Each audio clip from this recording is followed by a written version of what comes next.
Make sure to check out my Covey account, link down in the description. And check out my other series, Modern Classics and TV Treasures. Watch yourself, don't fall off of the shelf. You must be the new voice in town. What's that sound? Is someone moving round? Sit down for a spell. You don't look so well. Wait a minute, I feel great. You just leave yourself to fate. You might as well just hang around. It's too late, we've got to operate. Just trying to relax.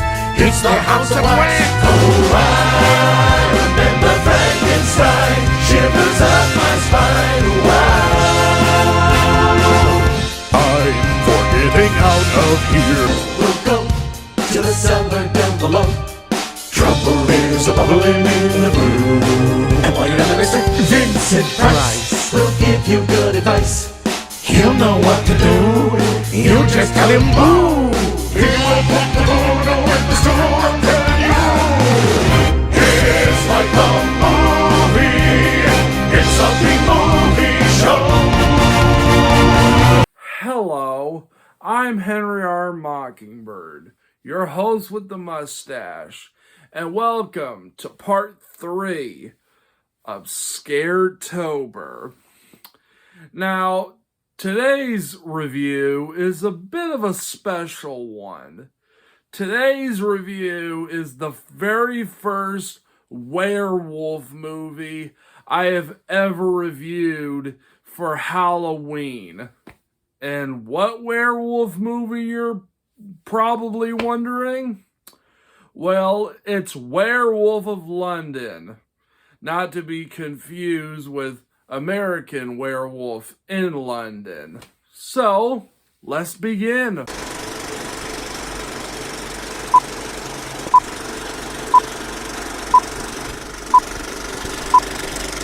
In Tibet, a planetary scientist goes looking for a flower for research and gets attacked by a werewolf. The planetary scientist, whose name is Wilfred, ends up getting seriously injured and hides this injury from his loved ones as he gets absorbed in his work. Wilfred ends up getting a visit from a Dr. Yugami, who tells him that he is a werewolf. Wilfred chucks it all up to foolishness and superstition until the full moon, where he transforms and has the urge to kill. What do I think of Werewolf of London? Well, I like it. I think this movie is pretty underrated, honestly.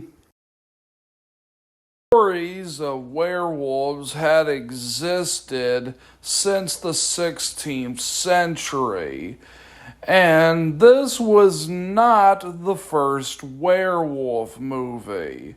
That honor goes to a silent film called The Werewolf from 1913. The film was directed by Stuart Walker, who is known for this movie and not much else. Wilfred was originally going to be played by Boris Karloff, and Dr. Yugami was originally going to be played by Bela Lugosi.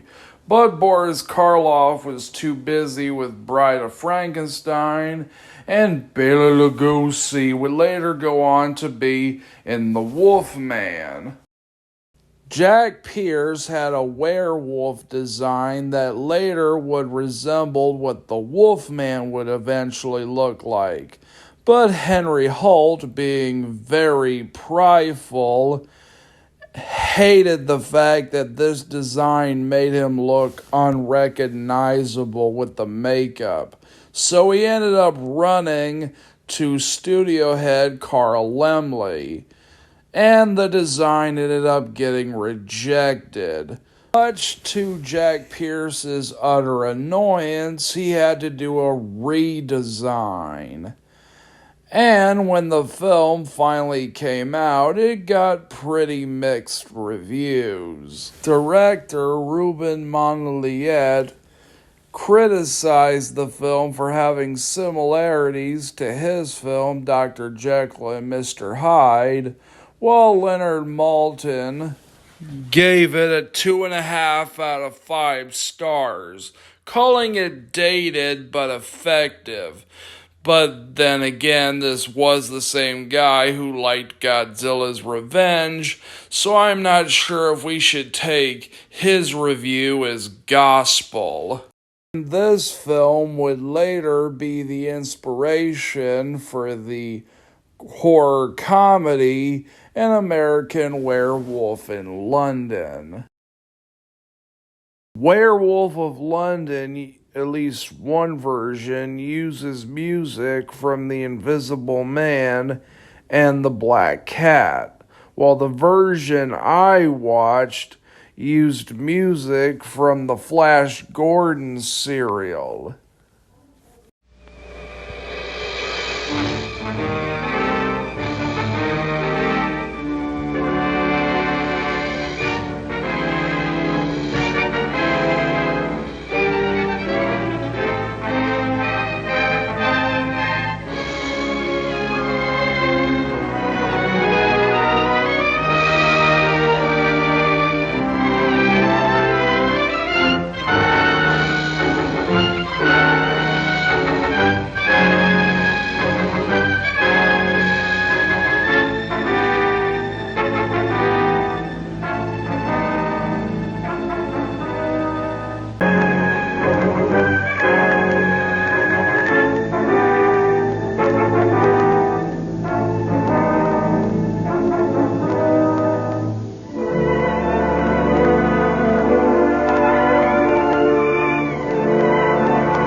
While Wilfred is working, he notices his wife on the FaceTime screen and gets himself all snazzed up to meet his wife and friends. There we see that folks go to view his plants the same way that people go to view animals at a zoo. And believe me when I tell you that this dude has some really weird plants. Like the Venus flytrap that eats flies. That would be pretty damn strange on its own.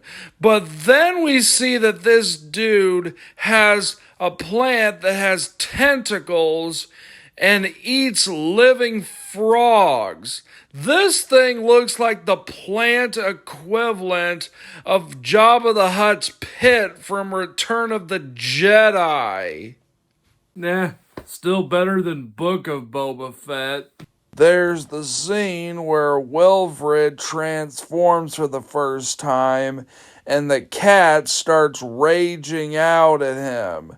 Yeah, that cat knows what's going on. And speaking of the transformation, one thing that this film has over its successor is that it actually has a transformation sequence with some really great camera tricks. And let's talk about the werewolf design. It is awesome. Jack Pierce did a great job with the makeup. Although I can't help but get any Munster vibes from this design. Again, it's really impossible not to talk about this movie without talking about its more famous successor, The Wolfman.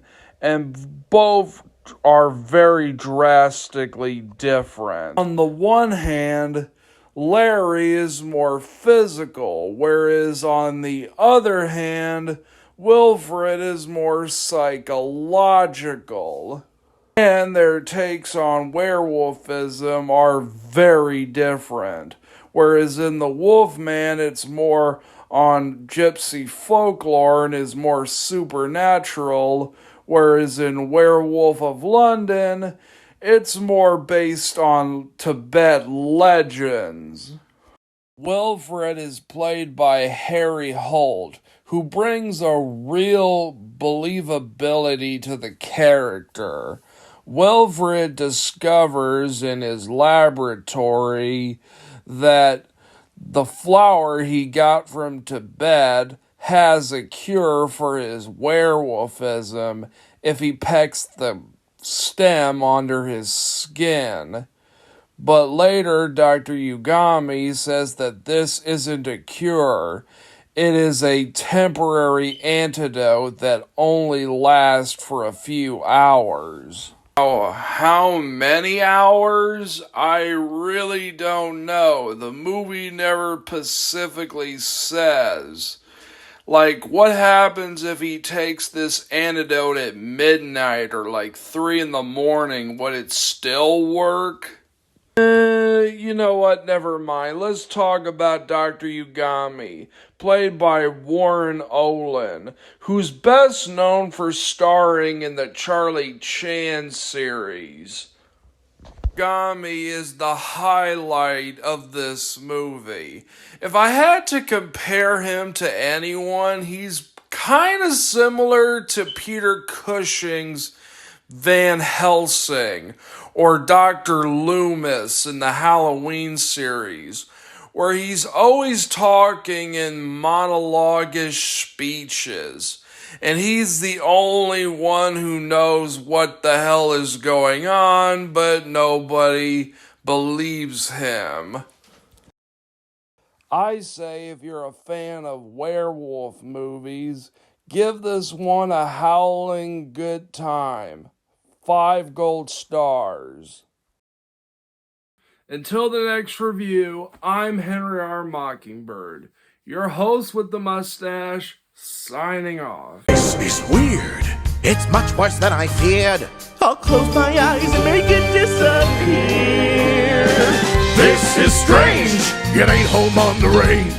You just tell St. Pete that you got cold feet.